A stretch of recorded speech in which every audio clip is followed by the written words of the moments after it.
was in a band that he liked and I think had reviewed when he was a journalist in Florida, and was a fan of the band I was in. So he was right away. We were just like, "Get out of here! You're in that band." Huh? So we just instantly sort of hit it off. And then pretty much about 2 weeks later, they asked if I'd come back and mix the Last Tour on Earth record, which was being done in the lead up to making Hollywood. There was just, you know, they had done this tour, they had all this great music, then that segued into, hey, why don't you produce the next record with us? Los Angeles is great because right out from the city, there are these hills with these kind of lost corridors and houses kind of tucked away in there. And this house is this big old mansion that was built by a pipe organ magnate on the whole property that was owned by Houdini. There's a big orchard behind the house, and the house has about 7 or 8 bedrooms and a huge, great, like 1,500 square foot main hall and a library, and it's catacombs. So we basically brought in a bunch of my equipment and turned it into a big recording studio. People were living there. We had all the artwork for the record was done on the top floor. Everyone had these little studios all over the place. It was pretty amazing.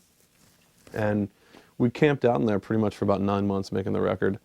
And it was just a really insane, great world we created. And I think whenever you make a record, you're creating a world. And it's just a question of what is the world that we can create. I mean, some people do it in their bedroom, some people do it in a recording studio, some people do it just in a computer, in their mind, acoustic guitar. I mean, we created Hollywood up there. I mean, that house was Hollywood. And it's very similar to his house, too. It's just you could fit a lot more equipment in and a lot more. And we built it, designed it. I mean, we had teams of painters in there and carpenters building doors. And we basically took it as an empty house and had to give it back as an empty house. So the first whole part of the record, once we were finished figuring out which songs and all that, then it was on to, okay, now let's build the studio. So it was definitely teams of painters. It was classic. It was like putting on a Broadway show. It's pretty good, which makes sense, you know, considering it's a Manson record.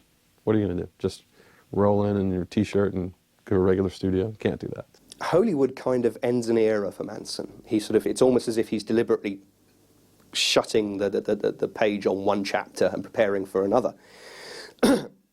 Musically, if you like, this appears in the way in which you have a lot of the elements of both Antichrist and Mechanical Animals. I mean, a mechanical Antichrist, if you like. You know, some of the introspection of the latter, some of the force and anger of the former. With typical perversity, Manson decides that, yes, these 3 albums are a trilogy, but they're a trilogy in reverse. So you have it beginning with the kind of martyrdom and finishing with this kind of Übermenschen. I think sonically and simply what I was trying to achieve with Hollywood was to make the heaviest record that's ever been made, you know, in the newest possible way. So, I mean, you know, Love Songs probably to me to this day is still one of the most insane, just sonically and feel-wise. There's actually a lot of material on that record that I think is amazing, and that's just my opinion. I mean, obviously we're pretty close to it, but it's a pretty heavy record. So, I mean, that was what we set out to do, and do it in a way that was where we all are. And you're making a record is just that. It's making a record. It's a monument of a time and a place where everybody involved in the project is, where the technology is, where the music is, where everyone's head is at, and then you leave that, and that just exists as a moment in time, and you know. So that record was definitely that's what I was going for. I think we all were just kind of trying to come out with a sonic machine gun. There's little doubt that the emotions stirred up by the traumatic period following Columbine leak into Hollywood as an album. Part of that is his growing anger at those who've tried to utilize him, you know, to cynically utilize him as a scapegoat. Part of it was a reaction to the media attacking me over Columbine. Part of it was me looking for closure in something that I began with Antichrist Superstar. Part of it was wanting to express a valid, important opinion about why mankind behaves the way he does, to point out that religion and entertainment are one and the same, and that entertainment can't be blamed for violence if violence is man's true nature. I wanted to put that into a record that took you on a journey. Partially as well, it sort of brought to the fore the idea of martyrdom. I think for all of us, there's a slight masochistic appeal to martyrdom. The album cover itself has Manson in full Jesus mode. And if you want to irritate Christians, then that strikes me as a sort of fairly forthright kind of blasphemy. The only other thing is that if you notice, the Manson figure has the jaw missing.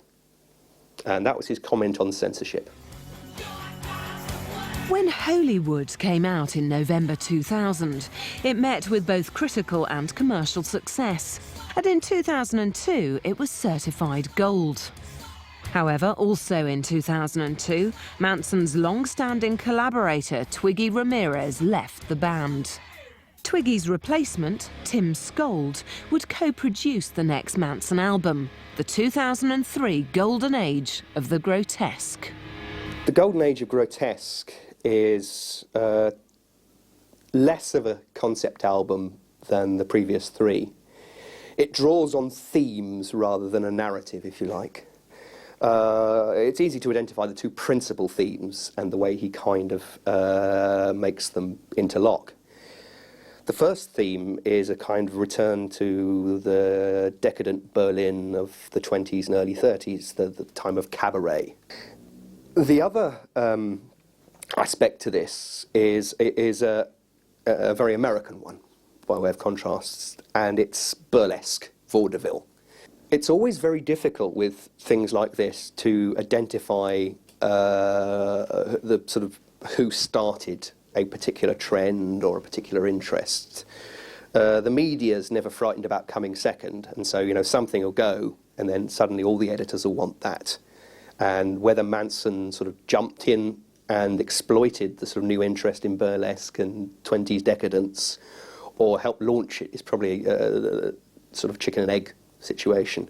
It's an escape from a world that's too ugly and we can't control. So it's being able to create a world for yourself.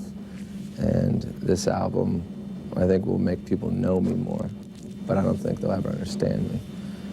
And it's an album about relationships. It's about things that I've experienced. And I think it's more direct in some ways, but it's very chaotic and Dada in other ways. So some people might not understand it at all in the way that I intended it, but that's kind of the beauty of anything that you make, that it's something for everybody to take away from. Any art isn't complete until someone experiences it.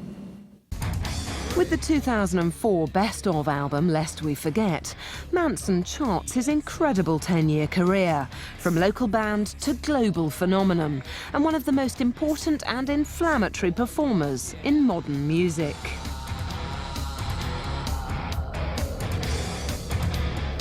And people like to be shocked. You know, life is droll and humdrum and every day, and if you're freaking them out, you have their attention, and they like that. They like that. They want to be affected.